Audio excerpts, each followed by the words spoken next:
Врач лечит человека, а ветеринарный врач оберегает человечество. Известные слова русского ветеринарного врача Сергея Степановича Евсеенко хорошо отражают жизненную стезю Иннокентия Ильича Бочкарева, посвятившего всю свою жизнь ветеринарной медицине.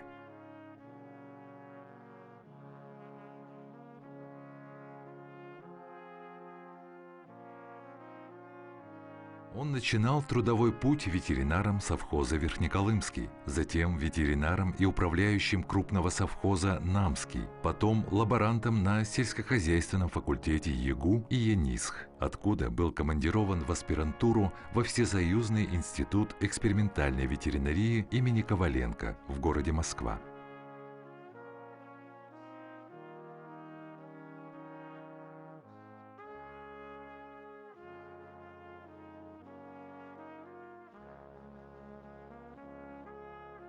Бочкарев Иннокентий Ильич родился 13 ноября 1948 года в живописном месте селе Йодейцы Намского района в семье рабочего совхоза. Его отец, Бочкарев Илья Семенович, ветеран войны, был инвалидом. Иннокентий Ильич 8 лет учился в Йодейцах, а десятилетку закончил в Намцах, работая с 10 класса в совхозе. Обучаясь на сельскохозяйственном факультете Якутского госуниверситета, познакомился с будущей женой. Женился на ней по сильной взаимной любви на 3-м курсе. Через год у них с Елизаветой Семеновной родилась дочка Туяра. В 1973 году супруги получили дипломы и поехали работать в Верхнеколымский район. Елизавета Семеновна учителем русского языка и литературы, а Иннокентий Ильич ветеринаром. В 1975-м у них родилась вторая дочь Ниргуяна. С 1979 года, возвратившись с семьей в Якутск, Иннокентий Бочкарев связывает свою жизнь с ветеринарной наукой. В 1985 году успешно защищает кандидатскую диссертацию в Москве. Затем по 90-й год работает в отделе ветеринарии ЕНИСХ на должности старшего научного сотрудника. С 90 по 94 Иннокентий Ильич – доцент кафедры анатомии и хирургии Якутского сельскохозяйственного института, впоследствии ЕГСХ, а с 94 по 96 докторант Санкт-Петербургской государственной академии ветеринарной медицины, где в декабре 96 под руководством заслуженного деятеля науки России Татьяны Артемовны Шибаловой успешно защищает докторскую диссертацию по эпизоотологии криптоспоридиоза. Он к нам пришел из производства ассистентом по паразитологии. И вел у нас занятия, и обычно в перерывах вон там, весна была туда, и мы выходили, там разговаривали, и мы как-то незаметно с ним подружились. И однажды получаю от Иннокентия Ильича письмо, да, и он мне посоветовал, чтобы я зря время вон там не тратил на семинар, да, и потихоньку надо мне переводиться в якутский НИСХ. Одно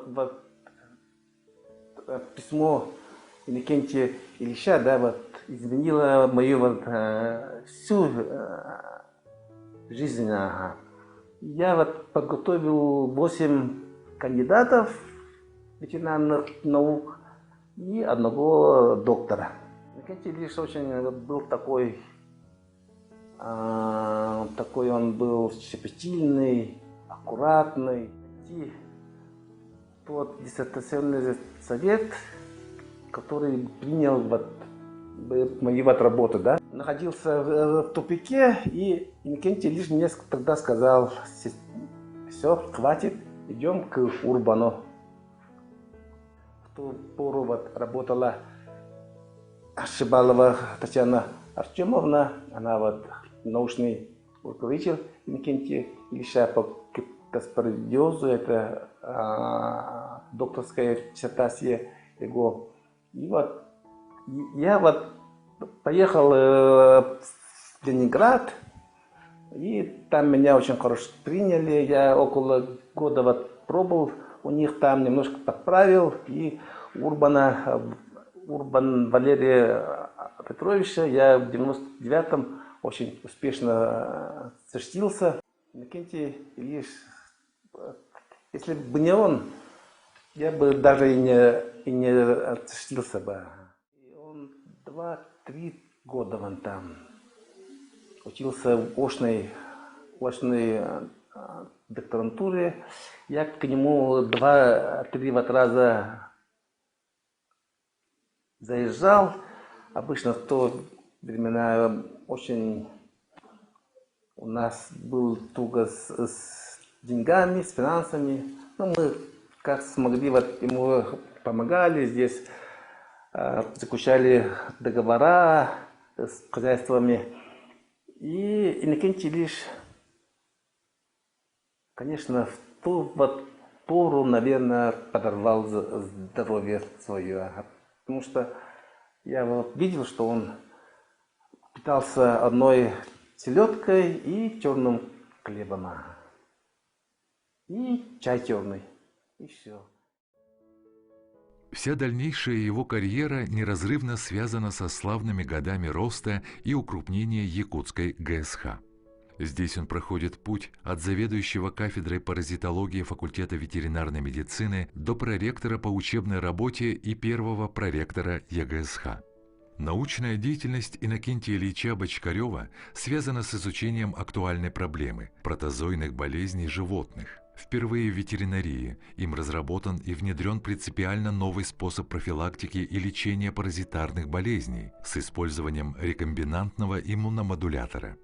Им опубликовано более 100 научных работ, которые включены в инструкции и нормативы Департамента ветеринарии Минсельхоза России. Его научно-методические рекомендации внедрены в систему ведения АПК Республики Саха-Якутия и в учебный процесс вузов страны.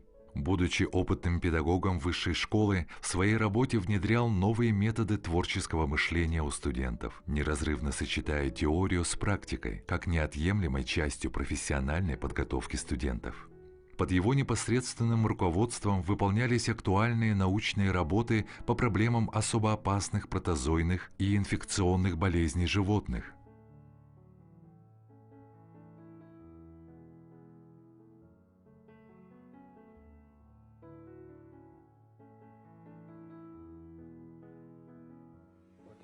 Работы, они уникальные, потому что на северо-востоке никто, Российской Федерации, никто этой проблемой не занимался. Поэтому он был крупным специалистом, и мы с ним во многом в этом вопросе советовались, и он внедрял свои разработки и ветеринарию, и давал студентам знания, давал знания аспирантам, давал знания дипломникам, продвинутым студентам, которые хотят заниматься этой проблемой, давал производственникам интересные советы. Он к своей работе относился с большой любовью.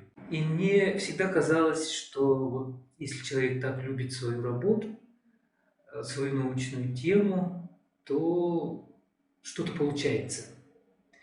И я в этом не ошибся, потому что вот одним из тех, кто привил мне, да, вот любовь к своей работе, к своей научной деятельности, это Иннокентий Ильич Бочкарев. Институт семьи он очень берег, и как человек, вот, знающий, в общем, древние традиции, он всегда рассказывал, вот как надо вести себя в той или иной ситуации. Это очень дорогого стоит. Он очень ответственно относился к проведению занятий, причем каждодневно. Да. Знаем, что по темплану одни и те же занятия. Да? Он готовился именно как раз по публикациям местных ученых, особенно по ветеринарным дисциплинам. Публикации местных ученых имеют важное значение. Щедро делился своим опытом работы. Поэтому я считаю, что Иннокентий Ильич у нас был наставником. Он прививал молодому поколению профессорско-преподавательского состава. Я считаю, что это было очень оптимальным и эффективным методом. И видя вот все это дело, да, ты автоматически хочешь быть похожим на него.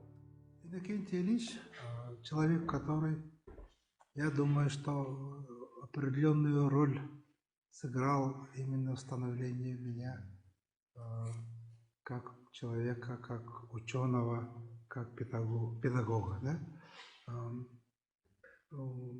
Когда мне было 17 лет, я когда поступал в сельскохозяйственный институт, я подал документы на 2 направления – зоотехния и ветеринария. И когда выбор, я прошел все экзамены, и когда выбор стал, кем я буду, Иннокентий Ильич меня позвал. Прямо в старом корпусе, в первом этаже, мы когда разговаривали, он говорит: вот если станешь ветеринаром, у тебя всегда будет хлеб. И я почему-то в то время хотел стать зоотехником. Но он убедил меня, и я думаю, что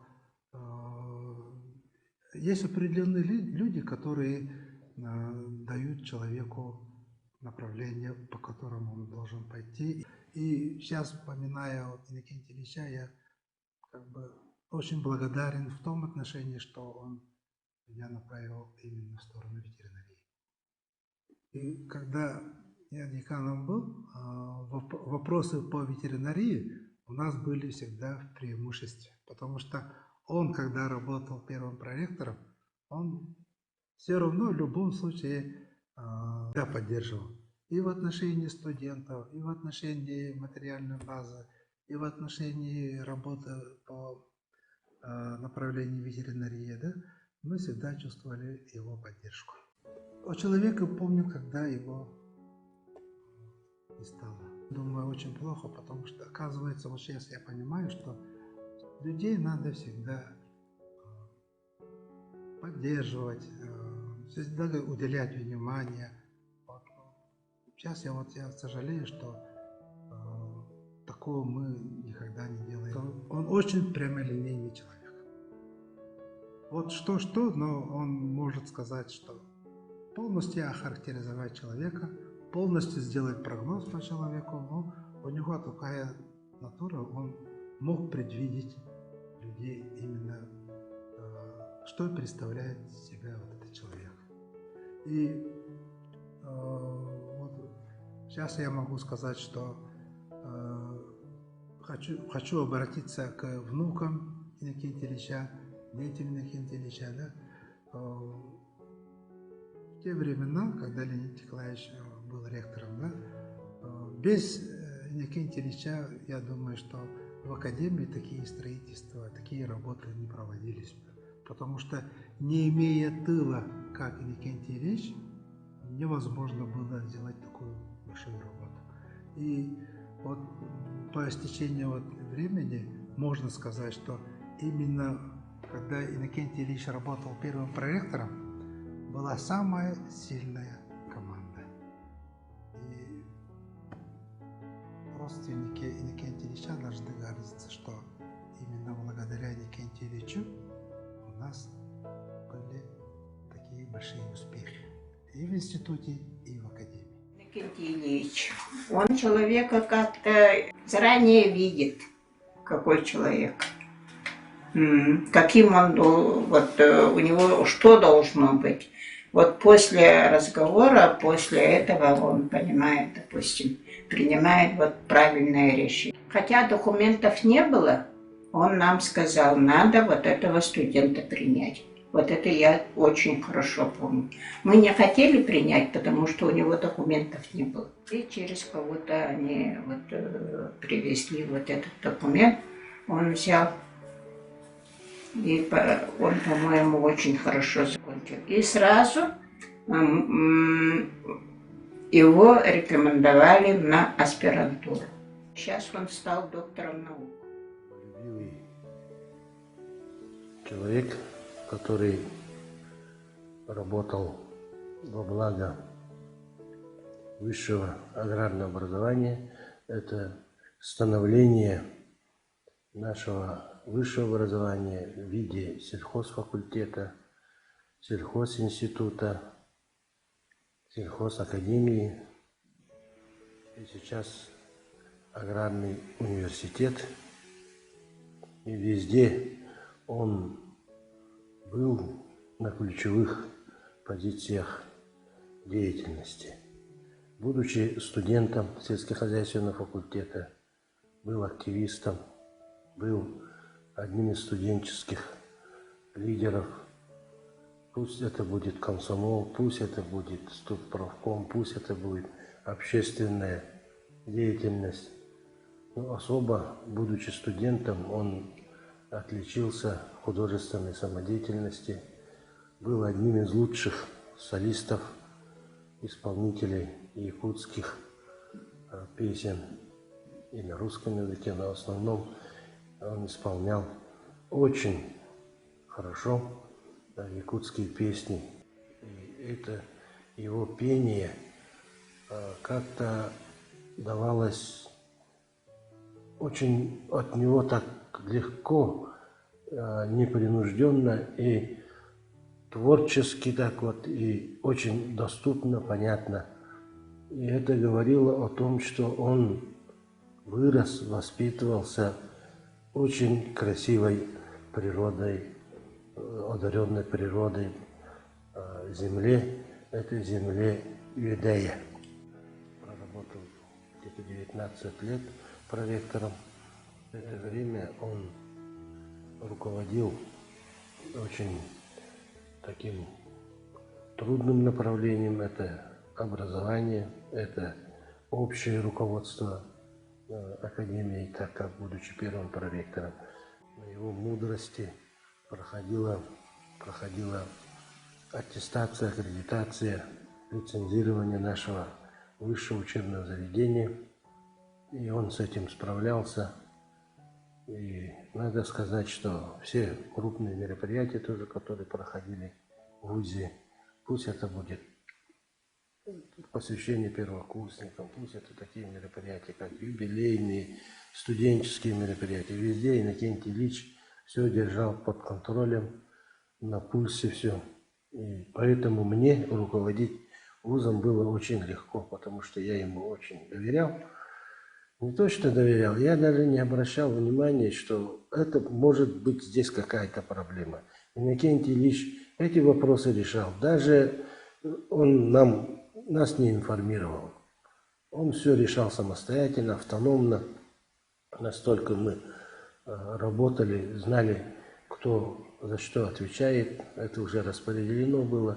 И Иннокентий Ильич очень хорошо справлялся. И он был человеком таким вот. К себе он относился как аскет был.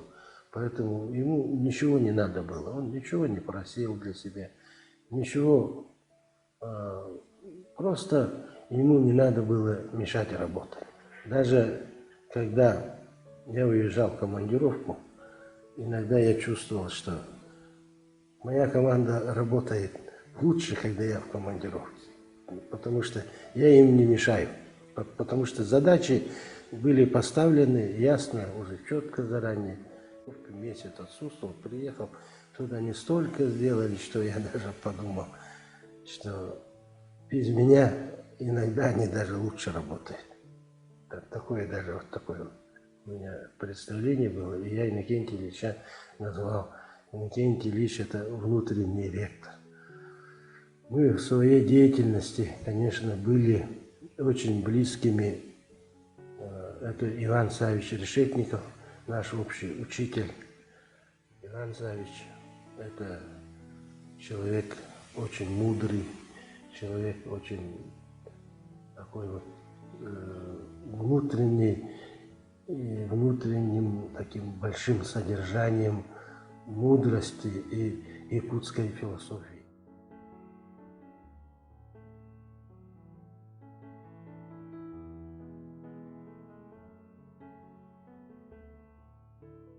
Иннокентием Ильичем я знаком в начале 90-х годов, когда он начал работать у нас. 9-го года я вот начал работать проректором по хозяйственной работе. И мы уже начали очень тесно. И каждый раз вот согласовывая, мы вместе начали работать с Иннокентием Ильичем. Иннокентий Ильич очень такой конкретный, открытый человек был. Всегда он помогал, всегда он подсказывал. Ну, на все вопросы у него всегда были ответы. Иннокентий Ильич не только вот как ученый, он еще очень практически знал все хозяйственные работы. То, что забывать мы откуда вышли. У него вот ответы, которые вот на все мероприятия, проводимые вот в нашей академии, помогал, и всегда мы вместе были. Даже вот те хозяйственные работы, вот посадка деревьев, мы в свое время даже рекорд устанавливали. Вот в течение года мы садили более 7000 саженцев.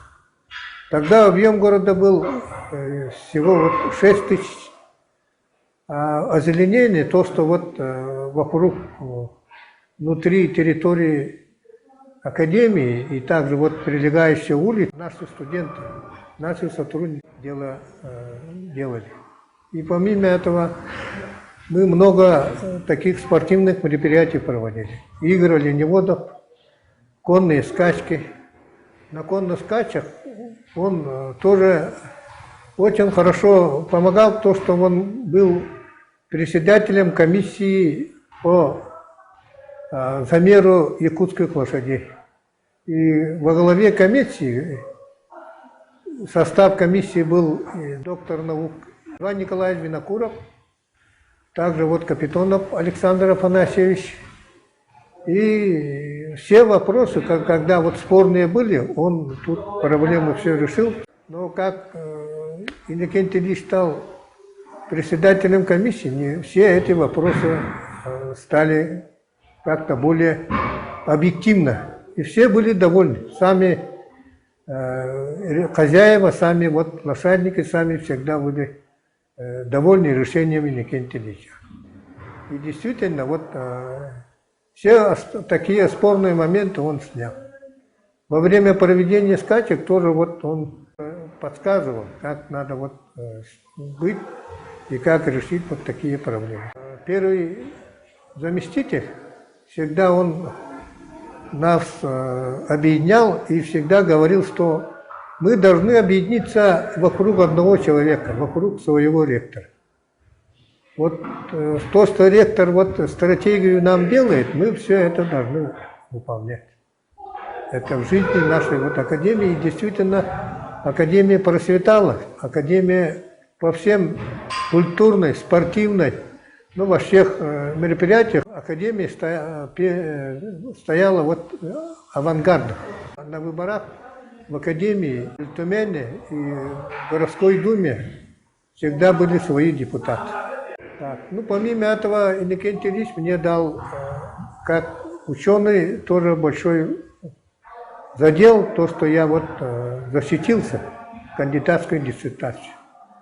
И действительно он настаивал, чтобы я защитил кандидатскую по сельскохозяйственным наукам. С Иваном Николаевичем он отправил нас на стажировку в Российский научно-исследовательский институт коневодства. Это есть и заслуга Иннокентия Ильича, и как руководителя вот, научной работы Владимирова Евгения Николаевича. Действительно, то, что мы отработали по конным скачкам, по этим мероприятиям, мы своеобразно мы подвели итоги. Так. Ну, еще вот хочется сказать, Иннокентий Ильич в последние годы он болел, но он не показывал. Он всегда был оптимистически настроен, всегда нас, не говорил он, даже за 2 суток, мы почти вот больше часа мы разговаривали. Он, я думал, и давал понятие, что он будет жить и работать. Мы не верили. Я получил действительно шок. Сейчас вот среди нас Иннокентия Ильича нету, Иннокентий Ильич всегда у нас, среди нас не хватает. Мы, наверное, каждый раз это ощущаем. Иннокентий Ильич заранее, вот немногословно, он всегда точку говорит. То место, ну, большой город всегда человека учит. Если вот активный, то он всегда свое место найдет. Наверное, будут они жизненной кредой, наверное. Вот это его слова. Человеком очень конкретным, с ним было очень легко работать, потому что он ставил задачи и требовал их выполнения. Но мы с ним очень много работали. При этом он, конечно, тогда мы были молодые более, он много советовал, рассказывал. И у него вот, я всегда восхищалась в том плане, что ум был у него такой якутский ум, сахалыйда. Поэтому он умел все как-то так рассудить, все было логично, на перспективу. Затем он долгое время работал первым проректором. Конечно, наш факультет, в связи с тем, что он так безвременно ушел, мы потеряли хорошего руководителя. Будучи здесь, работая в последние годы профессором на кафедре, он постоянно работал членом Государственной экзаменационной комиссии. Но всегда от него шло какое-то что позитивное, на развитие и так далее. Нам, конечно, будет Иннокентия Ильича очень не хватать. Но у него есть ученики, есть паразитолог у нас, который будет вести, как нам завещал Иннокентий Ильич, паразитологию. Последние дни он с нами разговаривал, мы говорили с ним. Он заходил в деканат, мы с ним много раз беседовали. Поэтому это, конечно, для нас большая утрата. Ильич все время требовал явку студентов, также выполнение заданий очень тщательно проверял, оценивал справедливо дисциплину от студентов. До последнего вел занятия. Вот. На первом месте у него было занятие. И вот если какие-то оценки, сказал, что это оценка моя, поставлена доктором наук, пусть эта оценка такая будет. Даже если кураторы, допустим, ходили к нему, что-то просили, то есть он вот свою оценку правильно учитывал. Вообще, внешне все думали, что он очень и очень строгий человек, да? И иногда вот спрашивали, вот как ты работаешь с ним, потому что он такой очень строгий, да? Я очень и очень сильно удивилась тогда, когда мне такое сказали, потому что я его знала как очень четкого и рассудительного человека, как руководитель. Он всегда брал ответственность на себя в любой ситуации, и я думаю, что вот внутренне он себе давал отчет, что это он ответственный за любые какие-то просчеты небольшие, да, ошибки. Он был очень требовательный и любил, чтобы любая проблема, любая задача была от А до Я проработана, вся спланирована, и мы спокойно работали по плану. Мы сперва обсуждали, все раскидывали по полочкам, и после этого спокойно разрешали ситуацию. Иннокентий Ильич был очень основательным человеком. Он никогда не менял своих решений, принятых решений.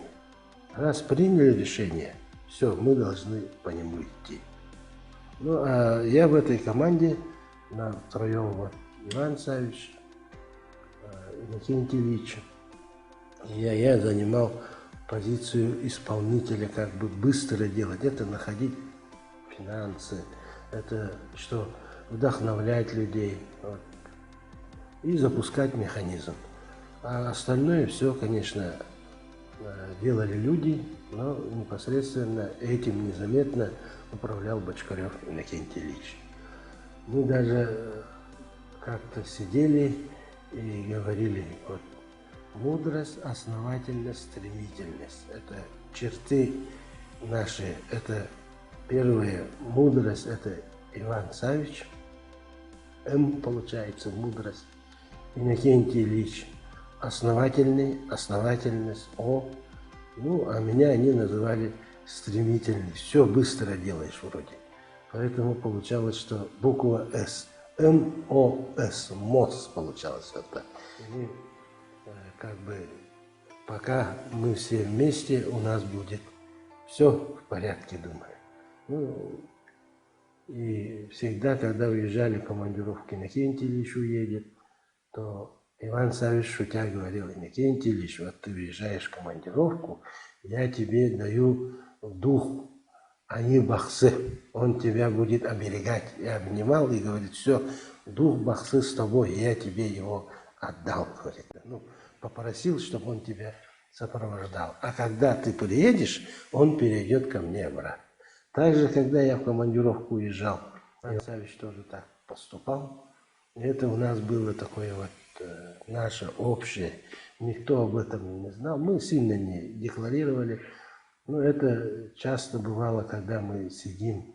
В основном мы собирались у Иннокентия Ильича на даче. Елизавета Семеновна очень хорошо готовит, особенно колымская из Арылаха караси, очень вкусные, которые отправляла мама Елизаветы Семеновны Акулина. Акулина тоже очень мудрая женщина. Иннокентий Ильич очень уважал Акулину и говорил: вот эта женщина, несущая житейскую философию. И что она говорит, всегда исполняется. И она очень соблюдает вот эти такие вот сертон. Это у нас называется у якутов. Вот это все она соблюдает. И всегда она как бы умеренность во всем. Она вот поддерживает. И Иннокентий Ильич многому учился тоже философию народной жизни, вот эти вот Акулины. И нам было очень приятно у Иннокентия Ильича на даче, очень просторно, за большим столом. Сидим и беседуем непринужденно, едим караси, едим строганину, едим иногда вот сахатину, бывает, иногда ленину. Очень хороший семьянин. В семье у него все так на своих местах в доме все находится. И приятно было у Бочкаревых в семье побывать. Мы даже с Иваном Савичем говорили: когда же пойдем в Бочкареву?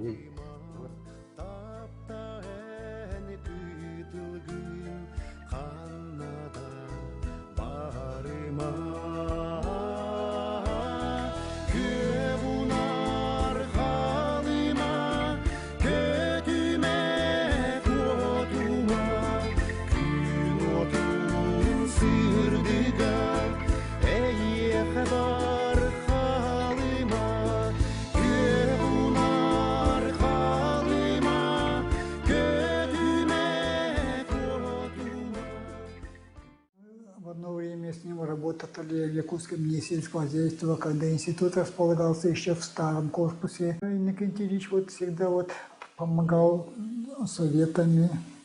Мы вот часто бывали у него в академии, на третьем этаже у него был свой кабинет. Раньше у него было очень много вот обязанностей в связи с занимаемой должности. Но он вот находил вот время, очень радовался, когда мы бывали вот у него в гостях, обычно труды по протозоологии будут еще много лет путеводной звездой для студентов или ученых нашей республики. Добрая память Иннокентию Ильичу. Мы его никогда не забудем, нашего вот друга, коллегу. Я работала на своем факультете заместителем декана по воспитательной работе, и мы с Иннокентием Ильичем очень много контактировали, работали совместно. Это были вопросы учебного характера, воспитательного характера, кураторский вопрос. Надо сказать, что Иннокентий Ильич был достаточно принципиальным человеком и справедливым, особенно в вопросах воспитательного характера. Но студенты народ такой иногда нужно было их держать в ежовых рукавицах, его все уважали, и его мнение ставили всегда выше. Мы разговаривали о прошедшем, там, о наших годах в Москве, вспоминали. Ну, а затем медленно, постепенно заходили, как бы между прочим, уже к сложным темам, вопросам развития нашей академии, вопросам развития студенческой науки, вопросам развития аспирантуры и так далее. И тут у всех были особые такие взгляды. А Иннокентий Ильич за что возьмется? Оно было умеренное, да, но всегда результативное. Были свои какие-то, если предложения, они были очень основательны, обдуманные заранее, с кем-то он, может, еще советовался. Но вот в наших таких вот встречах основательных, в основном переговоры, можно сказать, проходили у Иннокентия Ильича. Все серьезные вопросы, касающиеся и строительства, касающиеся новых, в каком мы направлении будем решать вопросы, мы обсуждали у Иннокентия Ильича. И легко было. Иннокентий Ильич очень любил своих детей и внуков. «Никакие курорты мне не нужны. Лучший отдых для меня – это отдых на даче с семьей», – всегда любил говорить он. Иннокентий Ильич отдал всего себя семье и работе, оставаясь преданным им до конца. Он пользовался огромным авторитетом среди коллег, был примером для студентов. Его жизненный оптимизм, превосходное чувство юмора, доброжелательность, простота в общении создавали вокруг него особую атмосферу. На праздниках мог удивить друзей и коллег прекрасным и проникновенным исполнением песен на родном языке. Вместе с тем, Иннокентий Ильич был требователен не только к себе, но и окружающим, любил во всем порядок, точное исполнение всех положений, не принимал вероломства в своем кругу, был справедлив, уважал вышестоящее начальство, но никогда не выслуживался. Работать коллегам с ним было легко и приятно. Он мог всегда помочь им советом. Потеряли очень хорошего человека, которого уже никогда не увидим, с которым мы работали, очень надежного человека. О нем можно много рассказывать. Он, если с кем дружит, то навечно дружит. Такой он был человек. И самое он ценил человека, чтобы его не предавали, чтобы его не обманывали, чтобы его не обводили вокруг пальца или что-то такое. Если один раз Иннокентию Ильичу поступить с ним так, то он никогда с этим человеком больше, как говорится, в разведку не пойдет. Кажется, да? Вот на таких людях держится фундамент, основа нашей жизни, на таких характерах, на характерах. И я скажу, что Иннокентий Ильич был правильным человеком. Вот это главное. Правильный человек был. И делал он все правильно. Иннокентий Бочкарев, доктор биологических наук, профессор, заслуженный деятель науки Республики Саха-Якутия, академик Петровской академии наук и искусств, почетный работник высшего профессионального образования Российской Федерации, почетный гражданин Намского улуса, отличник образования, почетный ветеран системы образования Республики Саха. Светлая память об Иннокентии Ильиче Бочкареве, человеке редкой честности и порядочности, твердой мужской харизмы, отзывчивой, умеющей приободрить и зарядить энергией личности, навсегда сохранится в сердцах родных, друзей и коллег.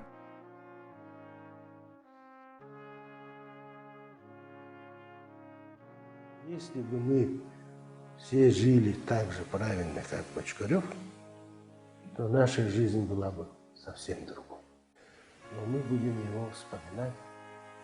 И для того, чтобы быть правильными, нам нужны такие люди, как Иннокентий Ильич.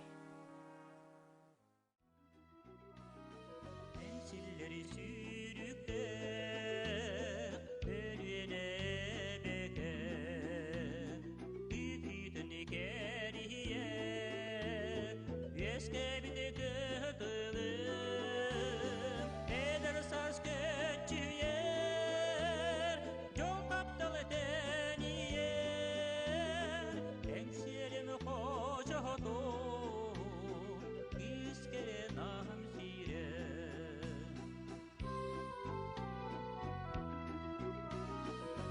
Uvada konkulur Kıtalgı